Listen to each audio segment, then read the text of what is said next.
Oh, it was great. It was a beautiful little campy moment. We got a Scooby-Doo movie on our schedule here. Scooby-Doo on Zombie Island, the first of the Scooby-Doo movies.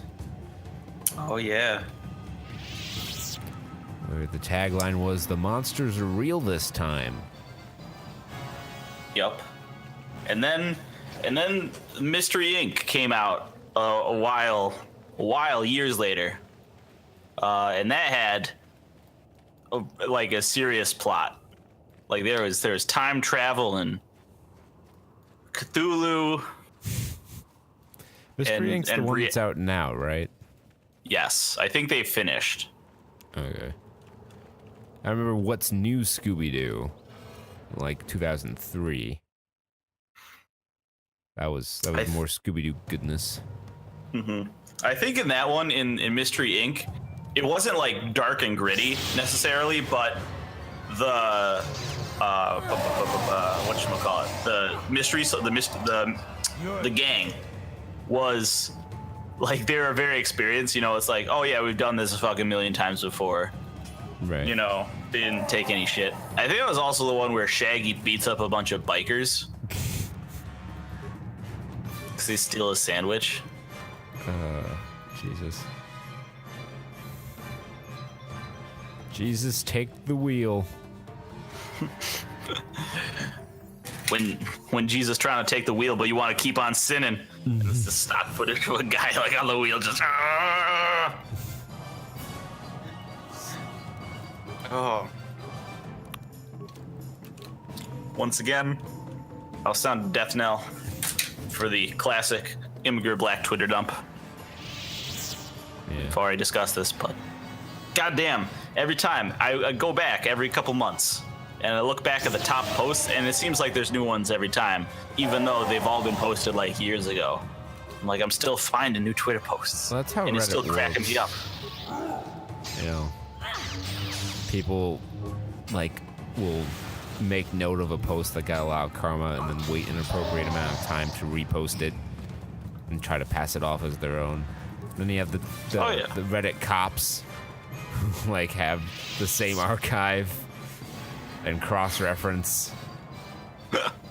Well, actually on, August of 2011, this guy posted the same thing, so you're just a reposting hack. It's like, wow, I don't know who's sadder. The guy reposting for karma or you, Mr. Reddit cop. Well, let's put it in terms of work and time spent. Reposter saved the post, fucking set a timer or whatever, put it on his calendar, and just came back and put it up. The cop has to fucking meticulously detail all these posts and provide evidence and be vigilant. Ever vigilant. Ever vigilant. Who watches the Watcher? Oh my god, there's a Watchmen reference in fucking Teen Titans Go. That doesn't surprise me. They were DC. Batman was playing a fucking concert, and one of the guys in the audience was Night Owl. Uh-huh. That show. It's a real show, ladies and gentlemen, that is aired in non-stop blocks on Cartoon Network.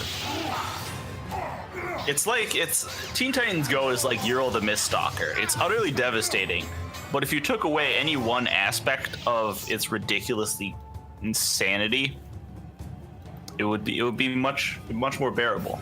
Yes. It's on all the time, and it replaced Teen Titans, and it's it's just obnoxious at points. Other points, it's fun and campy. Sometimes, though, they fucking make fun of Young Justice being canceled. What? Dick move. And it's just I'm here. rubbing salt in the wound. Yeah. So glad they canceled Young Justice so we could get 80 more seasons of Teen Titans Go.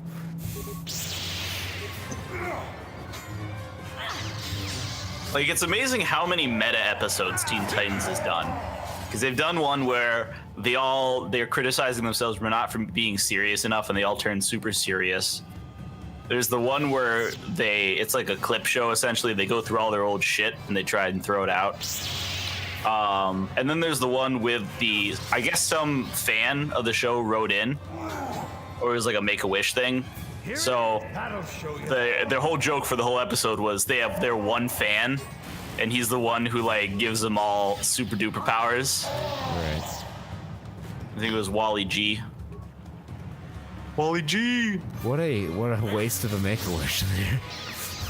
Not this again. Hey man, if the kid liked it, good for him.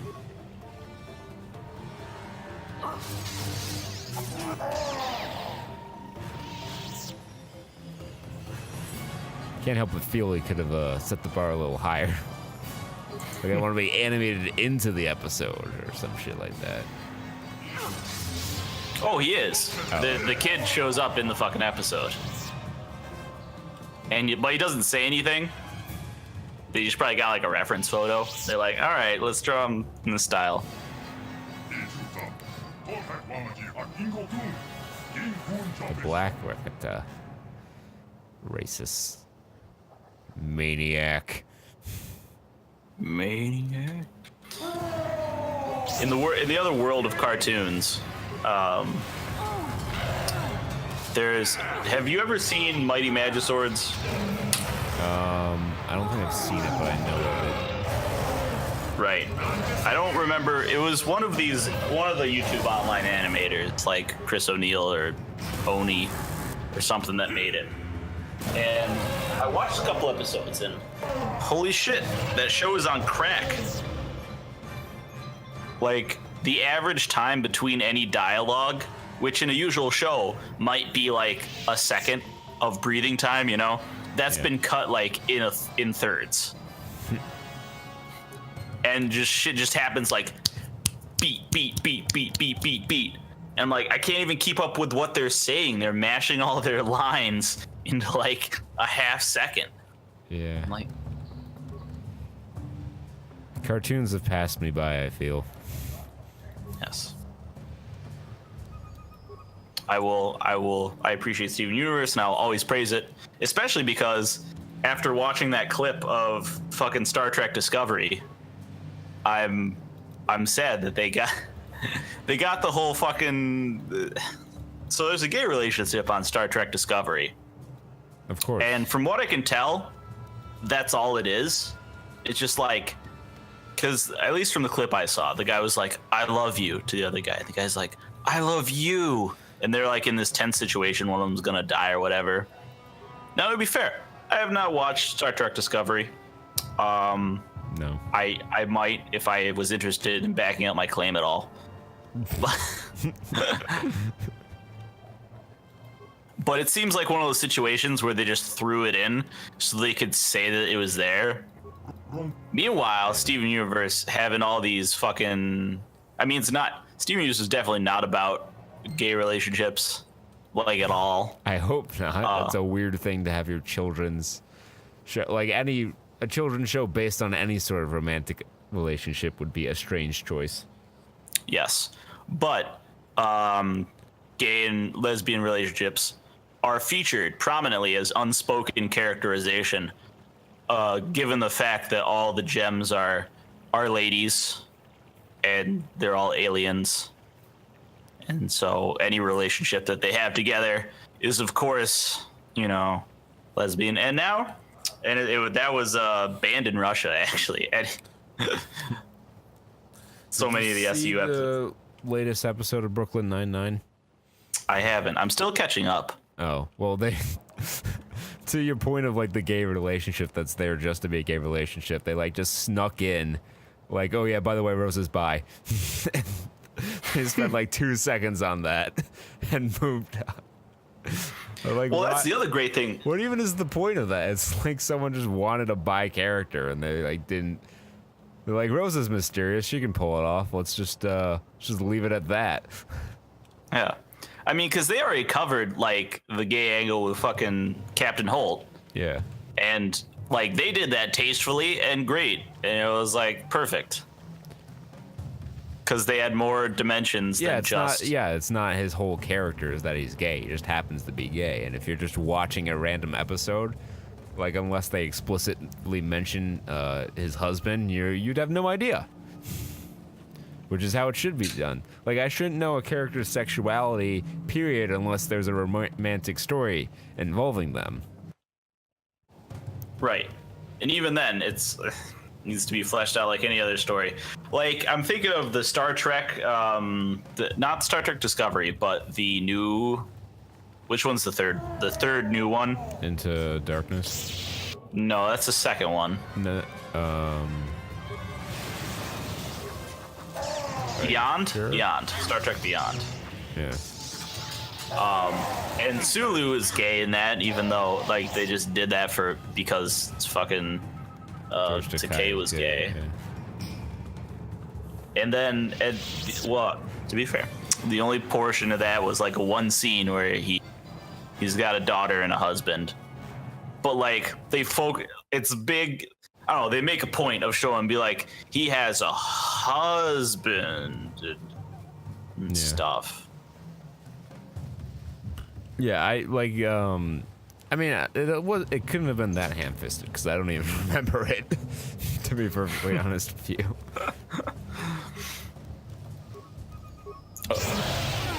I think I'll show you I want to show you that clip of the Star Trek Discovery after this, because, whoo baby, it made me grumpy.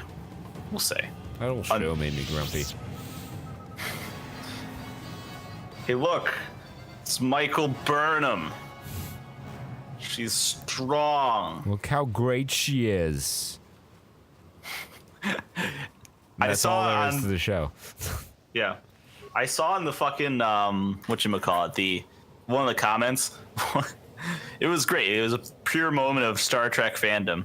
Was some dude in the YouTube comments in the video. He was complaining not about the characterization or about the theming or about anything that happened in the show, but he was complaining about the captain's name tag was the Delta, the sort of arrowhead looking symbol. Yeah. For Starfleet.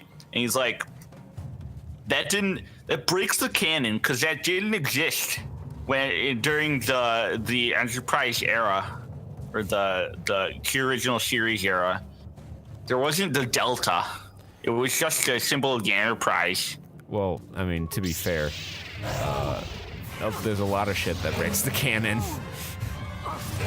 Yeah, like such as ships like 8,000 times more advanced than the Enterprise. Yeah, with fucking ninja vanish technology, fighting like space orcs. Yeah. I don't know what the fuck those are, but they ain't Klingon. They're taking the red shirts to Isengard.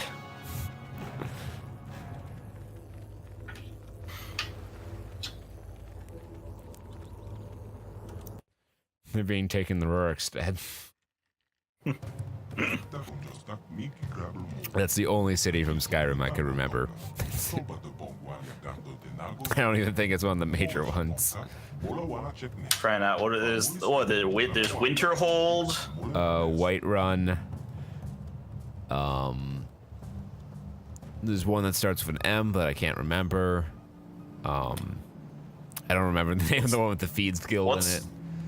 Yeah, it's like Blackhold or something. Yeah, that sounds correct. Then there's the college. Yeah, Winterhold. Look at that walk cycle. They swaggin'. They out here like ba ba ba ba ba. Baba Booey. Baba doo boo. Oh, they just conferred that they were going to help. They were going to honor their end of the bargain. Good. I'd hate to kill you. Why do I have to go in alone?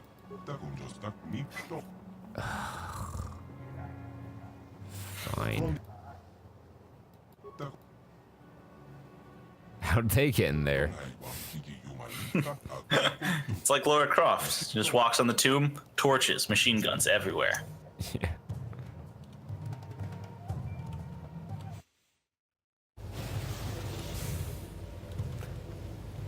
topic of Skyrim and their currency stability. Tomb hasn't been entered in 1,000 years. Still legal tender. Yeah.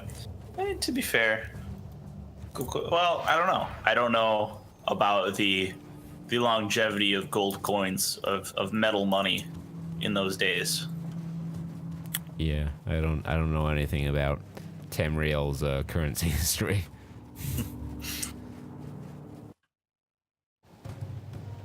Although I will say that anyone who knew about zinc plating of copper or lead or whatever, they made a fuck ton of money, probably, because that was I don't remember what the reaction is, but you can make copper look like gold. You can plate it with some oxidation reaction. They're like, that's what alchemy is, guys.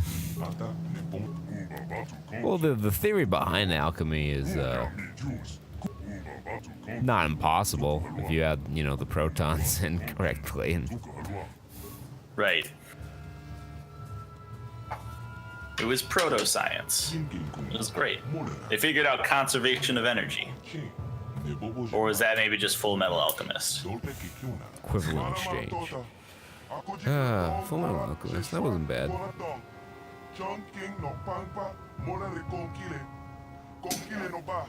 Wasn't all. You can't walk into the fucking wavy, high refractive index door.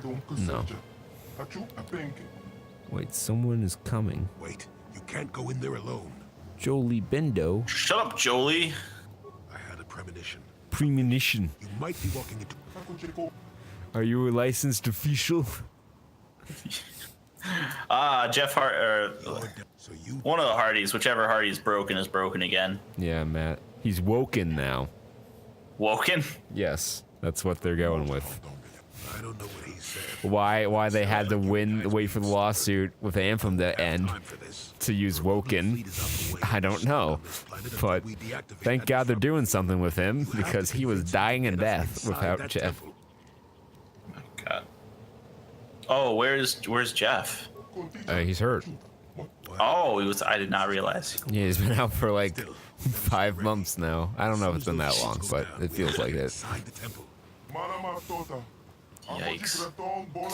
Yeah. Well, he can find his dilapidated boat now. And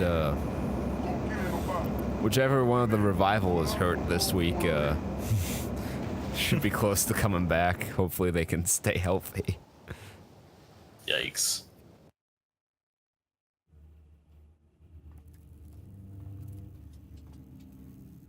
Working on that jaw. Lord Malak, the preparations are nearly complete. Every Yeah, day at least the he's still got his Starforge top adds teeth. more ships to our fleet. It is operating Yeah. at nearly 300% of our You can open bottles with them. The fleet is assembling around the Starforge and awaits your instructions. Patience, Commander. My new apprentice is nearly ready. Oh, hi, Jolie Bindo. Joins her battle meditation. Almost Jolie Bindo. Enormous fleet. We shall be invincible. Then we shall begin our final conquest of the core world. Conquest. As you wish, Lord Malak.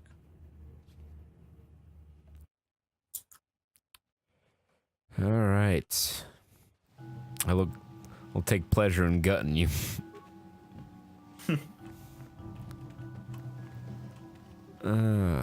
Invisible walls. Easily navigated. Broken Classic. item fixed.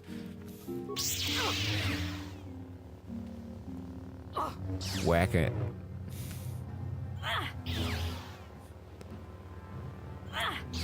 There it goes.